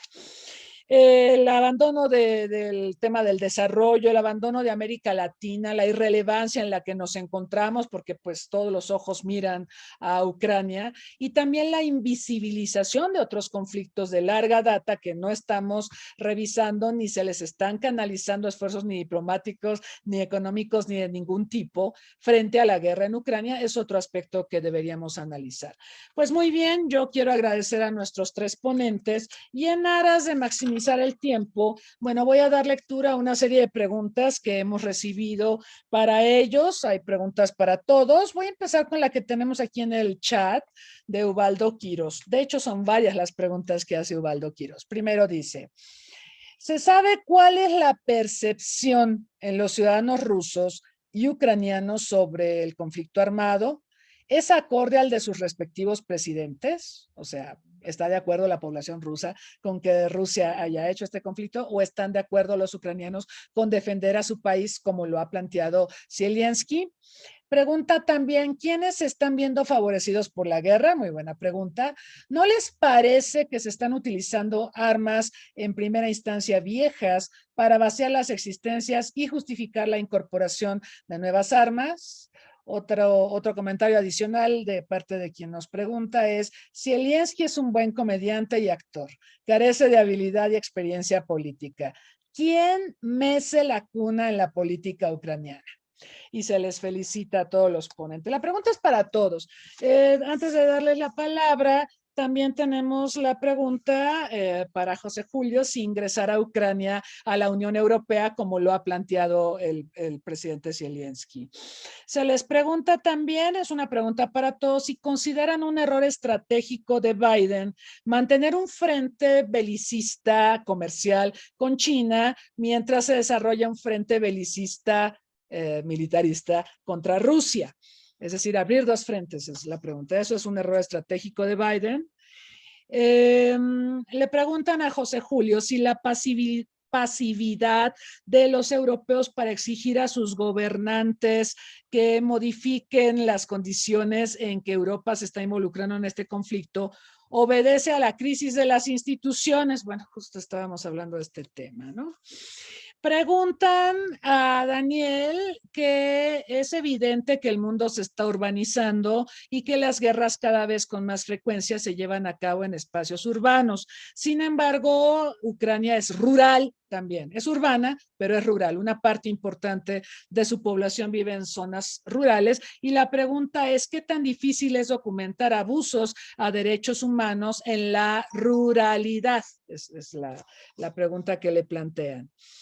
Y también preguntan, es para José Julio, el papel de Turquía como mediador. La Turquía a la que la Unión Europea no quiere aceptar como miembro, pero que ha sido capaz de reunir en distintos momentos a los ucranianos y a los rusos para al menos iniciar un diálogo. Bueno, fascinante las preguntas. Muchísimas gracias a todos los que han preguntado. Le voy a pedir a nuestros expositores una reflexión sobre estas preguntas. Respondan las que ustedes ustedes deseen, por supuesto, y una reflexión final. Y para este fin voy a darles el uso de la palabra en el orden en que se presentaron. Comenzaríamos con José Julio, por favor. Gracias, Cristina. Gracias a los oyentes por tan interesantes preguntas. A ver, de forma sintética para no dilatarme. Como hay tanta manipulación informativa y desinformación, es difícil saber cómo es la opinión pública ucraniana y rusa realmente, ¿no? Incluso consultando sus propios medios de comunicación, traducidos, yo los veo a veces, sé poco cirílico, ¿no? Veo medios traducidos, están manipulados también por parte del poder, o sea que es difícil. Datos relativamente objetivos de Ucrania hay. Zelensky ganó por más del 73% de votos a favor su presidencia en 2019. Se formó un partido nuevo con él de líder que ganó por mayoría absoluta en el Parlamento ucraniano, que es el que está gobernando ahora. Aprovechando la guerra, pues prohibió partidos separatistas y partidos prorrusos, un acto antidemocrático clarísimo, pero bueno, están en guerra. O sea que yo creo que sí, que Zelensky controla el país y Zelensky, la opinión pública ucraniana está con el partido y con su líder. Yo creo que hay elementos que permiten interpretarlo así. Rusia es mucho más complicado. Rusia es un país enorme, es un continente en sí mismo. Desde el fin de la Guerra Fría hay elementos disidentes que son exsoviéticos que quieren volver atrás o ultraliberales que quieren ir hacia adelante o que quieren abrir. Hay de todo, es un país muy grande con elementos de todo. Putin lo controla, el sistema, el Kremlin controla grosso modo los medios de comunicación y va eliminando de una forma u otra a los opositores. Por eso las elecciones un poco manipuladas que hay allí, o bastante manipuladas, ganan no porque manipulen las elecciones, sino porque eliminan a los opositores, simplificando así, como pasa en Venezuela, por ejemplo, ¿no? Vas eliminando opositores, entonces ganas elecciones. Pero sí, parece que en Rusia hay un porcentaje de la opinión pública que es disidente, pero que no va a conseguir nada porque la estructura de poder político jurídico pues está controlada por el Kremlin y no va a caer ahora. Además, ahora en el medio de este conflicto no va a caer. ¿Quién se beneficia de la guerra? Pues sobre todo las empresas armamentísticas de Estados Unidos, las empresas energéticas de Estados Unidos. Estados Unidos nos está vendiendo el gas licuado a 5 veces más alto o 8 veces más el precio que nos lo vendía Rusia a Europa, estoy hablando de Europa. Esos son los grandes beneficiarios, las grandes empresas de Estados Unidos. Por eso tampoco Biden abre la mano a la paz, ¿no? Y otros grupos de inversión como Soros y compañía que les gusta pues, los conflictos para ganar rentabilidad en las bolsas y en sus inversiones agresivas. En cambio, China no le beneficia, que China quiere estabilidad tradicional del mercado. Bien, ¿va a entrar Ucrania en la Unión Europea? Ahora no. Ahora no, porque la Unión Europea es muy exigente. La Unión Europea quiere una estabilidad de derechos humanos, estabilidad económica, transparencia, y Ucrania es uno de los grandes países corruptos del mundo.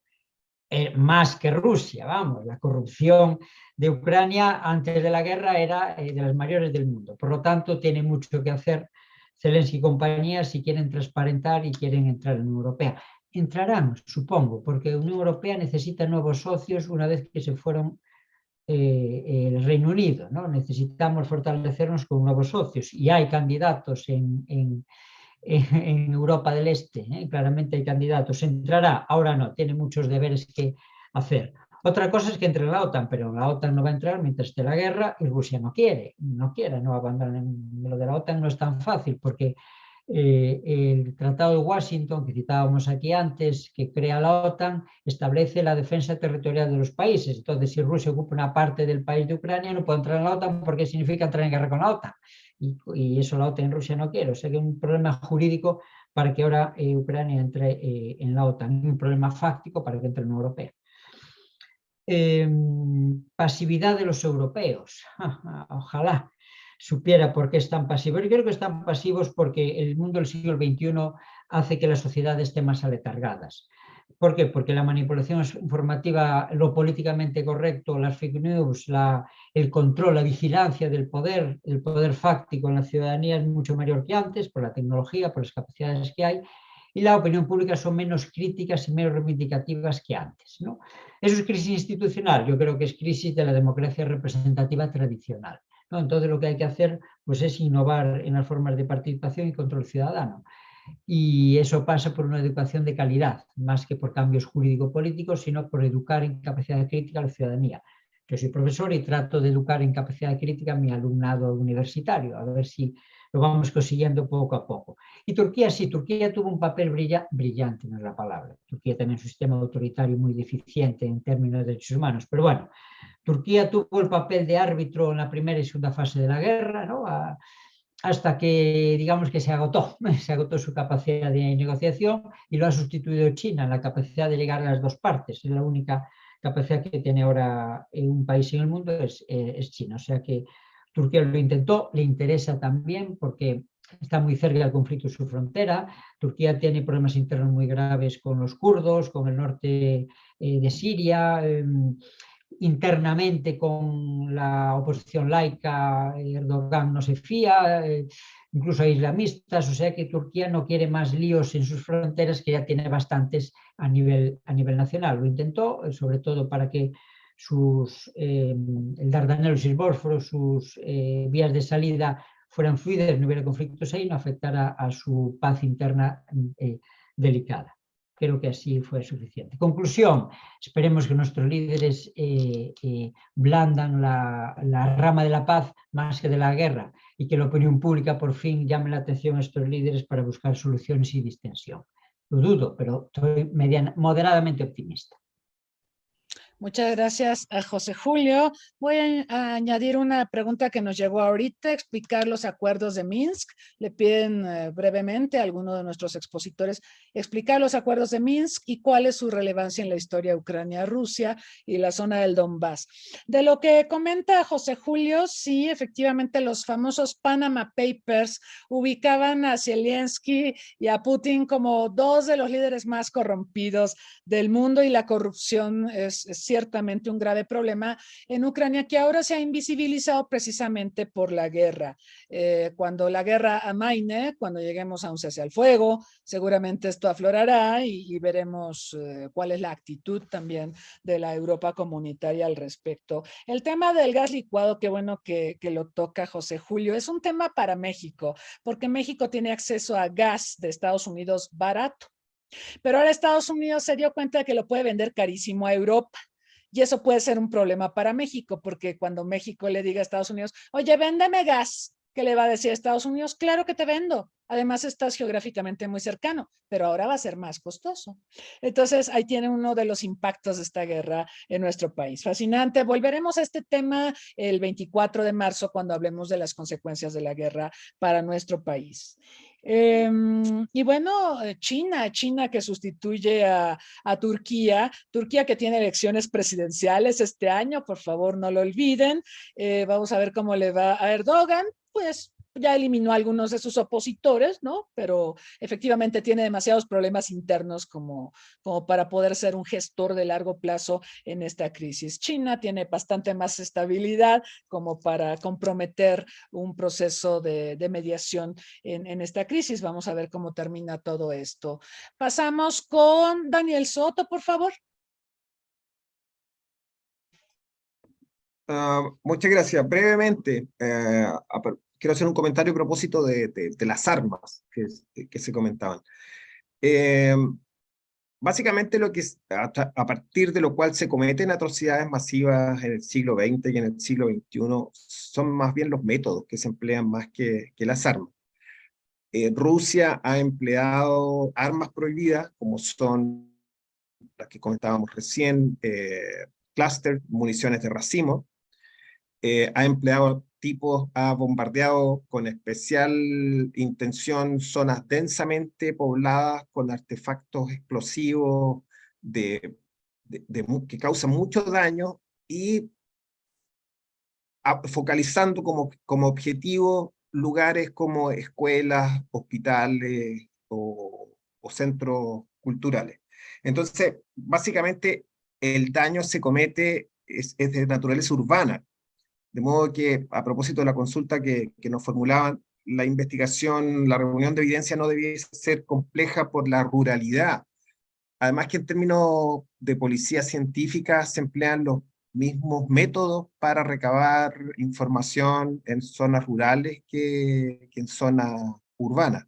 Ahora, lo que esta guerra nos va imponiendo en el análisis, en la discusión de los temas, es rigurosidad, porque uno puede discutir el derecho, la posibilidad de que la invasión tuviese o no una justificación geopolítica, pero otro tipo de discusión es la del derecho internacional humanitario, es decir, las consecuencias graves de las infracciones al VIH y el sufrimiento que esto causa en la población y particularmente en la población civil. Entonces ahí yo creo que la discusión hoy impone ser técnico en el sentido de poder distinguir determinados fenómenos de la guerra, identificar que se trata de ilícito e identificar que detrás de eso hay un sufrimiento innecesario, más allá de la brutalidad de la guerra propiamente tal, y que exige la condena. Porque de la misma manera que las autoridades rusas señalan que no sabían sobre los efectos dañinos de las armas, eso mismo ocurre en nuestros países que no están en conflicto armado, y los jefes de policía o las autoridades políticas tienden a desconocer impactos dañinos de armas como los gases, los agentes químicos en la dispersión de manifestantes o el empleo de escopetas. Entonces esto nos llama la atención que hay elementos que hay que poner ojo en el ámbito jurídico político respecto de la dañosidad que tienen determinadas intervenciones. Es decir, tenemos que exigirle a las autoridades civiles y a las autoridades militares y a las autoridades policiales que puedan identificar con exactitud la dañosidad de las armas que emplean y de los métodos que emplean. Eso en situaciones de paz, en situaciones de conflicto armado. O sea, no es posible que las autoridades rusas o ucranianas puedan decir en realidad no sabíamos el impacto que esto podía generar. Yo creo que ahí podemos, en democracia o en tema de conflicto armado, podemos ser responsables las autoridades respecto de los métodos y los medios con los cuales se emplea la fuerza. Muchas gracias, Daniel. Acá en México tenemos esta discusión respecto al empleo de armamento convencional no letal para hacer frente a manifestantes, la policía antimotines y demás. Y se han documentado muchos casos donde, por ejemplo, se usan balas de goma, pero una bala de goma disparada a una distancia corta del objetivo puede ser tan letal como una bala normal, ¿no? O, por ejemplo, los gases lacrimógenos en determinadas cantidades pueden resultar muy letales. Entonces, tenemos un tema respecto a los instrumentos que se utilizan, por ejemplo, para hacer frente a manifestantes, disturbios sociales, etcétera. Y, por otro lado, la discusión respecto a los tipos de armas que se emplean en conflictos de alta o mediana intensidad. Hemos visto que efectivamente se incurre en el empleo de armas que ya han sido motivos de tratados internacionales, como la Convención de Oslo sobre municiones en racimo, y tenemos también el tema de armas hipersónicas, estas que, según algunos expertos, constituyen armas convencionales, sí, pero tienen propiedades muy cercanas a las de destrucción en masa, porque son armas a alta velocidad que quizá no generan la contaminación de un arma nuclear, pero son altamente destructivas, y esto de los efectos colaterales prácticamente queda de lado ante el empleo de este tipo de armamento. Entonces, esta es una discusión muy relevante la que nos pone Daniel en la mesa, y qué bueno que se aborda este tema. Vamos al final con el doctor Abelardo Rodríguez, por favor. Sí, gracias, doctora. De manera muy rápida también y simplemente en complemento de algunos elementos que ya aquí mis colegas han manejado de manera muy asertiva, habría que poner en la mesa, a propósito de la historia intelectual y práctica de los estudios de seguridad internacional, cómo durante la Guerra Fría las primeras 2 décadas, entre los finales de los 40, 50 y todavía hasta 60, estaba sobre la mesa de la preocupación mundial, o así lo quisieron manejar las 2 superpotencias, el tema militar y el tema nuclear. En los 70 aparece el tema medioambiental, y en los 80 a las consecuencias y degradaciones por conflictos y guerras regionales que se empezaban a manifestar en varias partes del mundo, otro tipo de conflictos que digamos, de alguna manera le quitaron claridad al tema nuclear, al tema militar, y fue ampliándose la agenda hasta que viene el momento de el fin de la Guerra Fría. Se plantea a Estados Unidos como la hiperpotencia. Los ataques del 11 de septiembre pusieron nuevamente de regreso el tema de seguridad y de defensa, el tema del Estado, y en los últimos 20 años, hasta antes de la guerra, pensábamos de alguna manera que la seguridad humana, dentro de lo cual se encuentra desarrollo, derechos humanos, violencias endémicas, etcétera, conflictos étnicos y religiosos, se podían poner en el centro del futuro del mundo para la cooperación internacional, es decir, donde dejaba de ser el Estado y las grandes potencias para convertir al individuo como el eje de las preocupaciones globales, de las superpotencias y de prácticamente de toda la comunidad internacional, incluyendo las organizaciones internacionales. La guerra en Ucrania nos recuerda qué tan lejos estamos de ello. En sus distintas variantes, el tema de la guerra está de vuelta, nubla la paz, la cooperación y otro tipo de riesgos y amenazas a la seguridad internacional. Y esto, yo creo que foros como este ayudan a visibilizar la importancia, como ya han apuntado mis colegas, de ampliar o de subrayar que la crisis en vidas humanas, la catástrofe civil y ecológica está teniendo connotaciones brutales para la sociedad internacional, que tiene que ver, como ya apuntaba también, a los refugiados y desplazados. Más allá de las contradicciones en las cifras sabemos son altísimas en el caso de los refugiados y desplazados, lo cual obviamente apunta un gran sufrimiento a esta situación. Y para cerrar, simplemente me parece que hasta este momento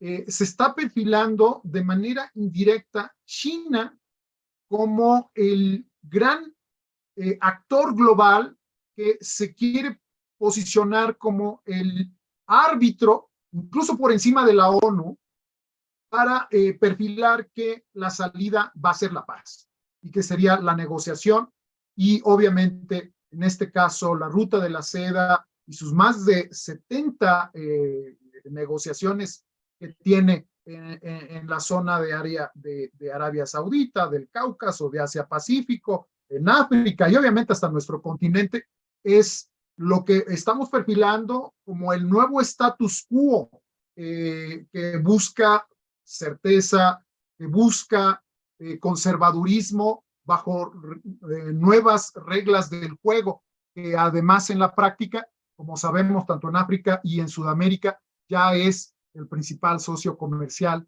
de la mayoría de los países de esta región. Entonces, bueno, esto apenas se está perfilando, pero creo yo que esta visión ambivalente por parte de China, donde sí hay un apoyo tácito a Rusia, pero no como Rusia quisiera, está perfilando también cuáles son los escenarios hacia el futuro en un momento en el que, insisto, Estados Unidos viene en declive. Estados Unidos, quizás con esto cierro, creo que es una reflexión importante, no le está apostando a la paz, le está apostando a la guerra. Se han volcado los británicos, incluso de manera sorprendente, los canadienses, los británicos, la Unión Europea y la OTAN al camino de la guerra.